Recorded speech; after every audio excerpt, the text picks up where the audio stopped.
இன்னைக்கு ரித்தீஷ் வரும்போதே ஈவினிங் கால் பண்ணி கிளம்பி இருங்க, எனக்கு ஒரு ஒர்க் இருக்குது, ப்ளஸ் நம்ம அப்படியே லாங் ட்ரைவ் போயிட்டு வரலாம் அப்படின்னு சொல்லியிருந்தாங்க. சரின்னு சொல்லிட்டு நாங்களும் கிளம்பிட்டோம். எங்கே அப்படின்னா திண்டுக்கல்லேருந்து நத்தம் தான் போகிறோம். எதுக்காக அப்படின்னா ரித்தீஷோட புது பைக்குக்கு ஆர்டிஓக்கு சைன் போடுறதுக்காக தான். ஆக்சுவலாக அவங்க 4 o'clockலாம் வர சொன்னாங்க. எங்களுக்கு இங்கேருந்து கிளம்புறதுக்கே 4:30 ஆயிடுச்சு. கொஞ்சம் லேட் ஆயிடுச்சு. அதுவும் இல்லாமல் போகிற வழியில் அப்படியே பாப்பாவை பார்க்குக்கு கூட்டிகிட்டு போகலாம் போயிட்டு இருந்தோம். கொஞ்சம் லாங் டிரைவ், ரொம்ப நாள் கழிச்சு. செம்ம சூப்பராக இருந்துச்சு கிளைமேட்டு.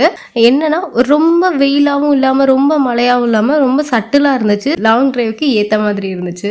பாப்பாவும் வந்து அந்த அளவுக்கு அடம் பிடிக்கல, அமைதியாக ஜாலியாக வேடிக்கை பார்த்துக்கிட்டே வந்துட்டு இருந்தா. கல்யாணத்துக்கு முன்னாடிலாம் எனக்கு லாங் டிரைவ் அப்படின்றது வந்து ரொம்ப பிடிக்கும். ஆனால் இப்போலாம் லாங் டிரைவ் போகணும் அப்படின்னாலே ஐயோ லாங் டிரைவ் போகணுமா இவளை வச்சுக்கிட்டு. அதுவும் இல்லாமல் இப்போ இருக்கிற உடல் சூழ்நிலைக்கு வந்து என்னை ஆளை விடுங்கடா சாமி, நான் தூங்கணும் எனக்கு அப்படின்ற மனநிலைமை வந்துருச்சு. போற வழியில அப்படியே வடை பஜ்ஜி வாங்கிக்கிட்டு அப்படியே பார்க்ல இறங்கியாச்சு. பாப்பாக்கு 1.5 வயசு ஆயிடுச்சு. ஆனா இப்பதான் ஃபர்ஸ்ட் டைம் பாப்பாவை வந்து பார்க்கு கூட்டு போயிடும். அவ செம்ம எக்ஸைட்மெண்ட் ஆயிட்டா. இந்த ஊஞ்சல், சர்க்கஸ், அப்புறம் சீசா இது எல்லாமே ரொம்ப பிடிச்சிருந்துச்சு. ஆனா இந்த யானை பொம்மை இருக்குல்ல, அது மேல மட்டும் உட்காரவே மாட்டேன்ட்டா. ரொம்ப பயந்துகிட்டே இருந்தா. உங்க குழந்தைங்க எந்த பார்க்குக்கு போனா எதை விரும்பி ரொம்ப விளையாடுவாங்கன்னு கமெண்ட் பண்ணுங்க. பாய்.